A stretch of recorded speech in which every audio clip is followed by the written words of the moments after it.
এই দেশে মুসলমানদের আমরা চাই সকলে মিলে এমন একটি বাংলাদেশ গড়ে তুলব সেই বাংলাদেশের স্বপ্ন একজন বাংলাদেশ অর্থাৎ একটি নিরাপদ বাংলাদেশ আমরা গড়ে তুলতে চাই। একজন নারী আর পুরুষ আর শিশু যে হোক না কেন নিরাপদে ঘর থেকে বের হয়ে নিরাপদে চলার ভয়ে আমরা ফিরে আসতে পারি।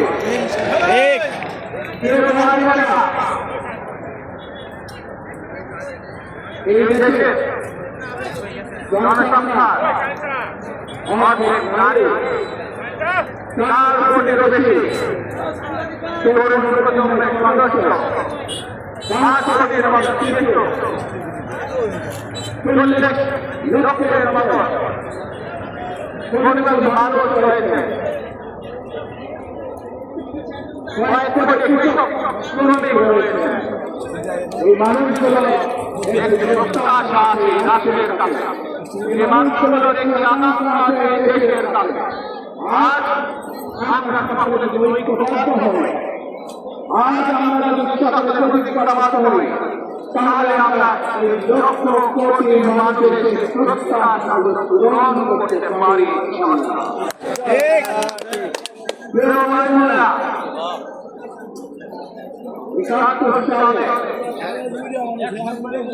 আমাদের শহীদরা নিজের জীবন উৎসর্গ করেছিলেন এই বাংলাদেশ গঠনের জন্য। বিগত 15 বছর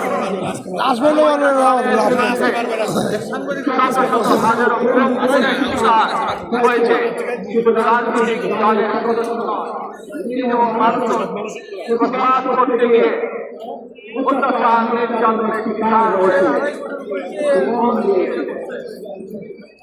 2024 সাল মার্চ দিনের ঘটনা কিভাবে আমরা দেখেছি আমাদের তরুণ প্রজন্মের সদস্যরা কিভাবে নিজেদের জীবন উৎসর্গ করেছে দেশের স্বাধীনতা এবং সার্বভৌমত্বকে রক্ষা করার জন্য। প্রিয় ভাই বোনেরা, কয়েকদিন আগে এই বাংলাদেশের 24 আন্দোলনে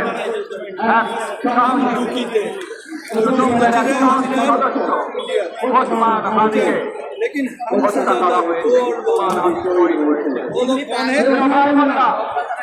ওসমান হাদি চেয়েছিল এই দেশের মানুষের জন্য গণতন্ত্র প্রতিষ্ঠিত হোক, এই দেশে মানুষের গণতান্ত্রিক অধিকার প্রতিষ্ঠিত হোক, এই দেশের মানুষ তাদের গণতান্ত্রিক এবং অর্থনৈতিক অধিকার ফিরে পায়।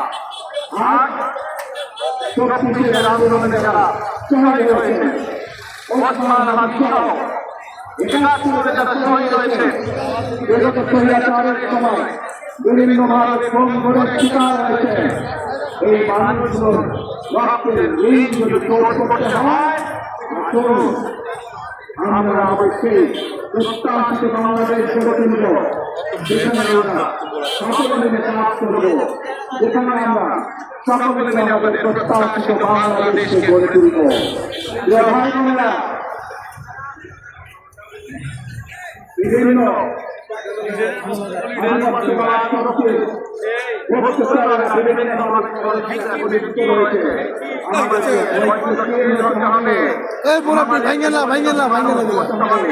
বিশেষ করে তরুণ প্রজন্মের যে সদস্যরা আছেন, আপনারা আগামী দেশকে গড়ে তুলবেন। এই দায়িত্ব তরুণ প্রজন্মের সদস্যদেরকে আজ করতে হবে। তারেক রহমানকে দেখতে এসে বুকটা করবে ঘুরে গেল।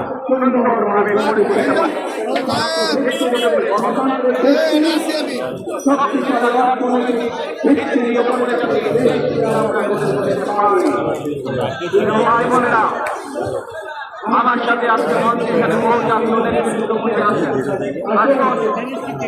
আজকে আমরা আপনার দরবারে দোয়া করি আল্লাহর রহমত বরকত মঞ্চের বাইরে যে সকল জাতীয় আরো নেতৃবৃন্দ আছে আমরা সকলে মিলে দেশকে নেতৃত্ব দিয়ে আমাদের বাংলাদেশের জনগণের প্রত্যাশিত সেই বাংলাদেশকে আমরা গড়ে তুলতে চাই।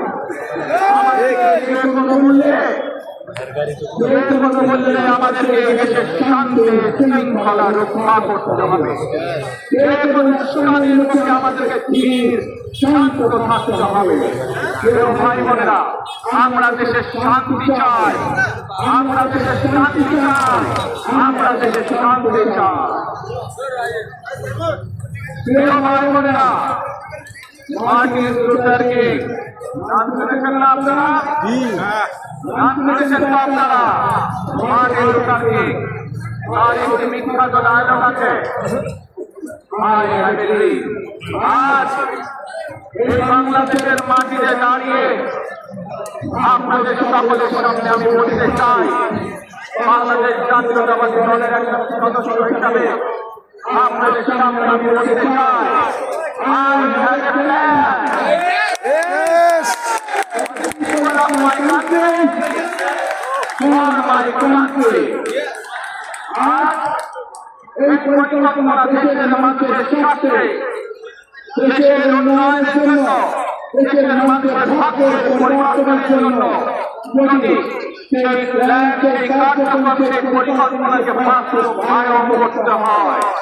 প্রিয় ভাই বোনেরা, এই জনসমুদ্রে যত মানুষ উপস্থিত আছে, এই সারা বাংলাদেশে গণতন্ত্রের শক্তি যত মানুষ উপস্থিত আছে, প্রত্যেকটি মানুষের সহযোগিতা আমার লাগবে।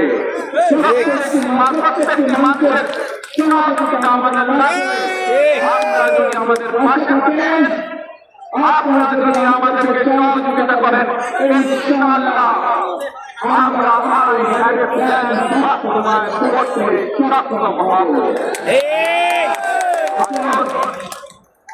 আমরা আল্লাহ রাব্বুল আলামিনের দরবারে হাত তুলে প্রার্থনা করি, আমরা যেন হে রাব্বুল আলামিন, হে একমাত্র মালিক, হে একমাত্র মানবতার, হে একমাত্র রহমত দান করে, হে একমাত্র সাহায্যকারী, আপনি যদি আমাদেরকে রহমত দেন, তাহলে আমরা এই দেশের মানুষ কঠোর পরিশ্রম করার মাধ্যমে আমাদের প্রত্যাশিত বাংলাদেশকে গড়ে তুলতে পারবো ইনশাআল্লাহ। আল্লাহর রহমত এই দেশ এবং এই দেশের মানুষের পক্ষে থাকে, আল্লাহর সাহায্য, আল্লাহর দয়া এই দেশের মানুষের উপরে, এই দেশের উপরে থাকে, ইনশাআল্লাহ আমরা আমাদের প্রত্যাশিত বাংলাদেশ গড়ে তুলতে সক্ষম হব। ঠিক ইনশাআল্লাহ। ভাই বোনেরা, আজ আমরা সকলে মিলে প্রতিজ্ঞা করি, আমরা সকলে মিলে প্রতিজ্ঞা করি যে ইনশাআল্লাহ আগামী দিনে যারা আসবে আমরা সকলে নবী করে